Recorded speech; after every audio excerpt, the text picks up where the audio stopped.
She said it would only be for a little while. Those were her exact words. Standing in my kitchen with that soft smile she always wore when she wanted something. Just until you get back on your feet, sweetheart. Family takes care of family. My daughter was 7 months old. My husband had been gone for 11 days, and I was so tired I could barely remember what day it was. I should have said no. I know that now. But grief and exhaustion and loneliness can do strange things to your judgment, and I was drowning in all three at once. My husband Kevin and I had been married for 3 years when he got the job offer in Houston. Not military, he was a structural engineer with a firm that had landed a major contract on a new refinery expansion. 18 months, they said. Maybe 24. The pay was almost double what he made at home in Ohio, and we had a mortgage, a baby, and a car payment that never seemed to shrink no matter how many payments we made. He didn't want to go. I told him he had to. The night before he left, we sat on the back porch after our daughter Lily finally went to sleep. It was late September, and the air was just starting to turn cold, that first real bite of fall that makes everything feel a little more serious. I don't have to do this, he said. Yes, you do, I said. We do. He looked at me for a long time. You're going to be okay? I'm going to be great. I wasn't great. By week 3, I was barely functional. Lily had started waking up twice a night again for no reason I could figure out, and I was working part-time from home doing bookkeeping for 3 small businesses, which sounds manageable until you've been awake since 4 in the morning and your baby has decided that napping is for other children. Kevin called every evening. The connection was usually fine, but sometimes there was a delay. That slight echo that makes everything sound like you're talking to someone at the bottom of a well. We talked about Lily, about the job, about nothing in particular. We didn't talk about money, because I didn't want him to worry, and I didn't want to admit that I had miscalculated how much the part-time work would cover. His mother called me on a Thursday. She lived 40 minutes away in a house Kevin had grown up in, a big 2-story colonial with a finished basement and a mother-in-law suite above the attached garage that she'd converted years ago for a relative who never ended up moving in. She had a lot of ideas, my mother-in-law. She was a planner. She liked having things organized, accounted for, under control. I had always told myself that was a good quality in a person. I've been thinking about you over there all alone with that baby, she said. Her voice was warm. It was always warm. That was the thing about her. There was nothing overtly cold about her. Nothing you could point to and say, there, that's where it starts. I have the suite just sitting empty. It has its own entrance, its own little kitchen. You'd have your privacy. And I'd be right there if you needed anything. I told her I'd think about it. I thought about it for 4 days. I called Kevin. He said it was my decision. I called my dad, who lives in Western Pennsylvania, about 3 hours away. He said the same thing, but then he paused and said, just make sure you keep your own accounts separate, sweetheart. Keep your own everything. I didn't know what he meant by that at the time. I thought he was just being old-fashioned. I moved in on the 1st of October. Lily was 7 months and 12 days old. I remember because I wrote it in the little notebook I kept by her crib, the one where I tracked her feeding schedule and her sleep. This rate was nice. I won't pretend it wasn't. Clean, warm, good light in the mornings. My mother-in-law had put a little basket of things on the counter. Coffee pods, a candle, one of those small succulent plants. It felt welcoming. It felt like she was trying. The first 2 weeks were fine. The 3rd week, she mentioned that it made more sense for Lily and me to eat dinner downstairs with her, since she was cooking anyway, and it seemed wasteful for me to use the suite's little kitchenette when there was a full kitchen 20 feet away. That seemed reasonable. The 4th week, she mentioned that her car insurance was cheaper if she added a second vehicle to the policy, and would I mind if she just handled the registration paperwork on my car? It would save me the trip, she said. I was busy with Lily, she said. She just wanted to help. I handed her my keys. I want to stop here and explain something to you because I know what you're thinking. I know how it sounds from the outside. Why would you give someone your car keys? Why would you sign anything without reading it first? Why didn't you just leave? I've asked myself those questions every day for the past year. The only answer I have is this: it doesn't happen all at once. It happens the way a tide comes in, slowly, almost imperceptibly. And then one day you look down and the water is at your waist and you don't understand how you got there. She never raised her voice. She never threatened me. Everything she did was framed as help, as convenience, as family loyalty. And I was lonely and exhausted and missing my husband, and I wanted to believe she meant it. By November, I was eating every meal downstairs. My car was parked in her garage and she had both sets of keys. She'd started handling the mail. Just sorting it, she said, just keeping things organized since her mail and mine sometimes got mixed up at the box. By December, Kevin's direct deposit had been redirected. I didn't know that last part yet.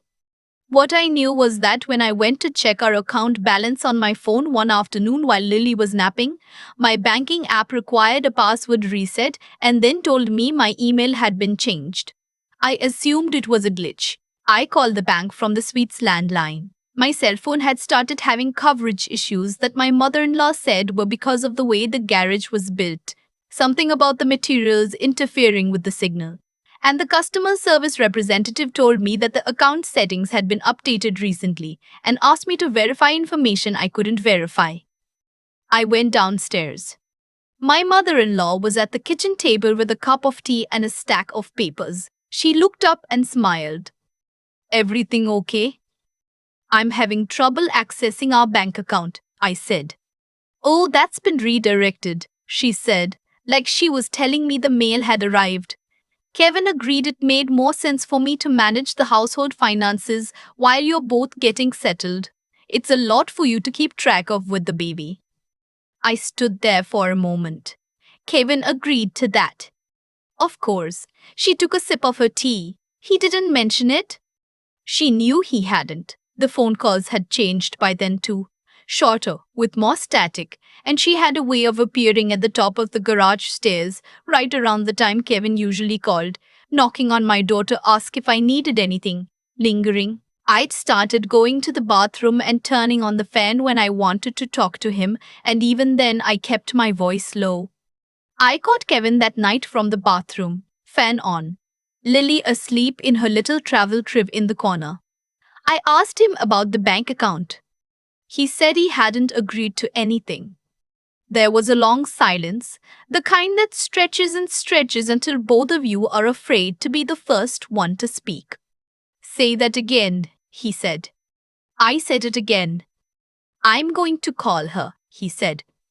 "Don't," I said, and I don't know why I said that even now. Some instinct, some low and cautious part of my brain that understood before the rest of me did that we needed to be careful about how we played this. Don't say anything yet. Let me figure out what's happening first.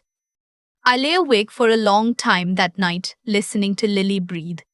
The next morning, I went downstairs for breakfast, like everything was normal. My mother-in-law was cheerful. She made eggs. She talked about a neighbor's new dog, about a recipe she wanted to try, about how much Lily was growing. I watched her hands on the counter, and I thought, what did you do? Over the next 3 weeks, I started paying attention differently. I noticed that the mail I received, the pieces of it she gave me, was already opened, resealed badly. I noticed that she had a key to the suite that she'd never mentioned, which I discovered when I came back early from a walk one afternoon and found the door unlocked in a way I was certain I hadn't left it. I noticed that Kevin's calls had stopped coming through on my cell and started coming through on the house landline, which she answered first. I started keeping notes, just small things in the back of a notebook I hid inside a winter boot in the closet. I found out about the paperwork in January. I was helping her clear out some boxes from a closet. She'd asked me to, and I didn't want to seem uncooperative when I saw a folder with my name on it. Not our name, not Kevin's. Just mine. I didn't say anything. I waited until she went to run an errand, and then I went back. It was a power of attorney document, signed with my signature, notarized. I did not sign that document. I had never seen that document before in my life. My hands were shaking so hard I had to put Lily down on the carpet because I was afraid I'd drop her. I took pictures of it with the cell phone I'd started keeping charged in the bottom of my diaper bag, the one she didn't know about. A cheap, prepaid I'd bought with the $40 a week she gave me for personal expenses. $40 a week to feed and diaper and clothe a baby in Ohio. In the winter of 2024, I had learned to make that $40 last in ways I wouldn't have thought possible 6 months earlier. I called my dad that night. He answered on the second ring, "Hey, sweetheart." And I just fell apart. I hadn't cried in front of anyone in months. I'd cried alone, in the bathroom, with the fan on. But something about hearing his voice cracked me open, and I cried the way you only cry for someone who already loves you completely. He didn't say much. He let me talk. And when I was done, when I told him all of it, the car, the mail, the bank account, the phone calls, the forged signature, he was quiet for a moment. Then he said, "Don't do anything different. Don't let her know you found it. I'll be there Friday." "Dad, it's a 3-hour drive." "Then I better leave early," he said. He showed up at 10 in the morning, which meant he'd left before 7. He was driving his old pickup, the dark blue one he's had for 12 years. He parked on the street, not in the driveway. I hadn't told her he was coming. I met him at the front door while she was in the back of the house. He didn't say anything at first, just looked at me. I could see him doing that thing fathers do where they take stock of you, where they're measuring the distance between who you were and who you are now, and trying not to show on their face what they find. Then he said, "Let's get your things." "She has my car keys." "You don't need them," he said. He brought a duffel bag with him, empty. We packed what we could in 40 minutes. The important things, Lily's things, my notebook. I put the prepaid phone in my coat pocket. I left most of my furniture, my kitchen things, the house plants I'd brought from home. None of it mattered. When we came down the main stairs with Lily in my arms and the bag over my shoulder, my mother-in-law came out of the kitchen. She looked at my dad first, then at me, then at the bag. "What's happening?" she said. Her voice was still warm, even then. My dad looked at her for a long moment. He's a quiet man. He doesn't waste words. "We're leaving," he said. "And I'd appreciate if you didn't make this difficult." She started to say something. I think it was going to be something about Kevin, about what Kevin would think, about family. And my dad just looked at her steadily and said, "I've already spoken to Kevin this morning. He's been made aware of everything." She went quiet. We walked out. I didn't look back. I got in the truck with Lily on my lap, and my dad drove us to a motel 20 minutes away. And that night I sat on the edge of the bed while Lily slept, and I felt something I hadn't felt in 4 months. Not happy exactly, not even relieved. Just present, like I was inside my own life again. My dad had not been idle in the weeks between my phone call and that Friday morning. He has a friend, retired former state investigator, does private consulting now, who had spent 2 weeks before our departure quietly putting together documentation.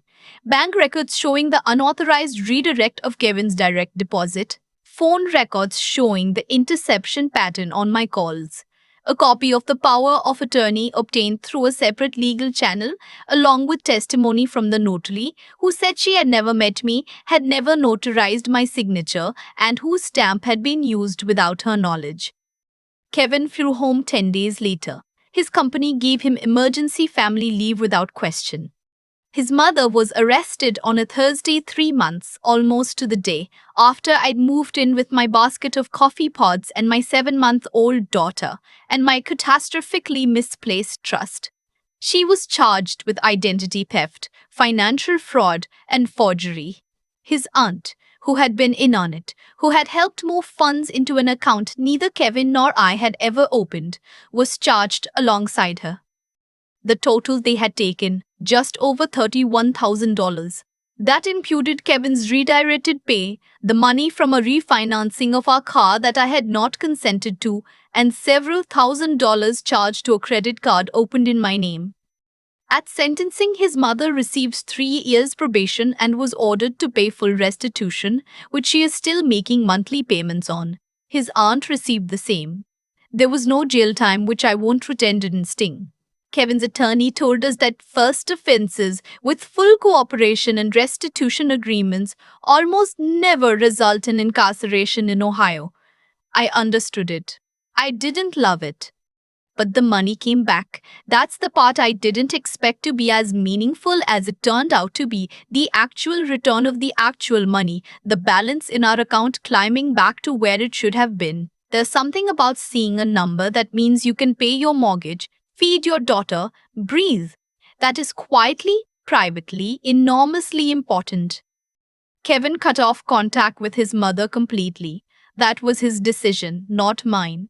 I told him I'd follow his lead, whatever he needed. He didn't need long to think about it. We moved back into our house in February. The neighbors, a couple from down the street who had known something was off, who had seen my mother-in-law coming and going from our house while Kevin was away, brought us a casserole.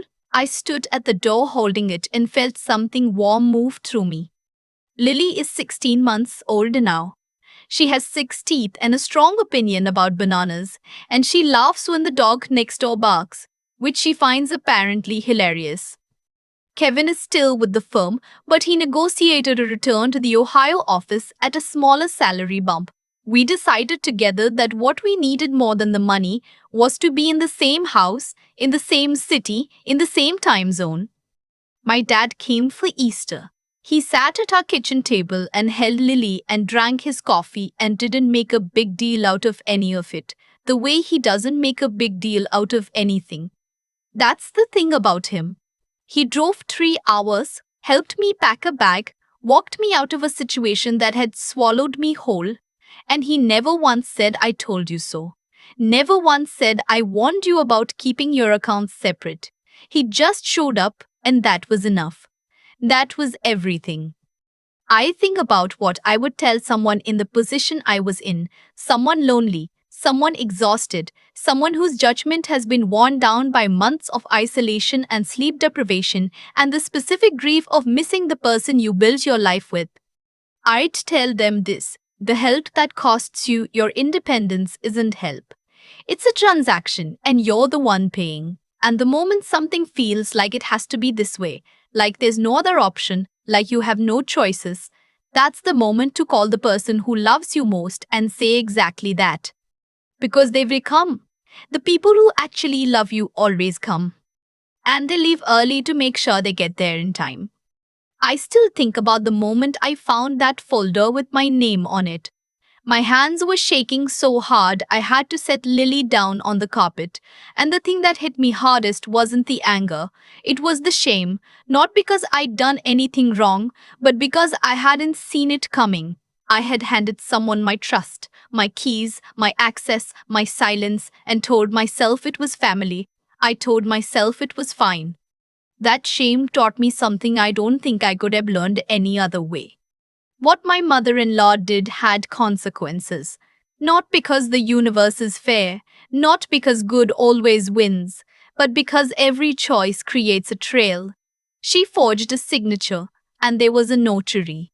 She redirected money, and there were records. She thought isolation would protect her, but isolation only works if no one is paying attention. My dad was paying attention. His friend was paying attention. The paper trail she created to control me became the exact evidence that unraveled her. That's how it works. Not magic, not fate, just the plain and simple math of actions and outcomes, compounding quietly until they can't be ignored anymore.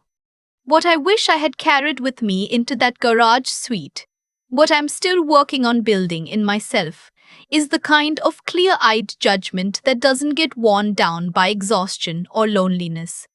The ability to look at something that feels like help and ask honestly, what is this costing me? I had the instinct. I heard my dad's voice saying, keep your own accounts, keep your own everything. I just didn't listen hard enough. Intelligence isn't only about what you know. It's about what you do with the quiet warning you feel in your gut at 2 in the morning when something doesn't add up. And then there's the part that took me longest to understand. The sting. People ask why I didn't leave sooner, and I've asked myself the same thing more times than I can count. The answer is that courage isn't always the dramatic kind. Sometimes it's the small, grinding kind. It's hiding a prepaid phone in a diaper bag.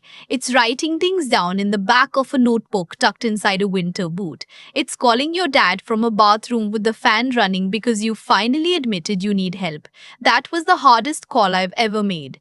Not because I was afraid of what he'd say, but because making it meant admitting that I had let things get this far. He came anyway. He always would have. I'm not the same person who moved into that suite with a basket of coffee pods and a baby on my hip. I'm more careful now. I'm slower to extend trust and faster to notice when something feels transactional. I ask more questions. I read things before I sign them. I keep my own accounts. But I'm also softer in some ways I didn't expect, because I know now what it means to be truly seen by someone who loves you. To have a person show up at your door and say, without drama, without judgment, let's get your things. That kind of love doesn't announce itself. It just drives 3 hours and parks on the street. Lily is going to know that story someday. I want her to know all of it, not just the rescue, but the part before it. The part where I made mistakes and stayed too long and then found my way out anyway. Because I think that's the story worth telling. Not the fall, not the save, but the moment in the bathroom with the fan on, when I finally picked up the phone. That moment was mine. I did that part myself.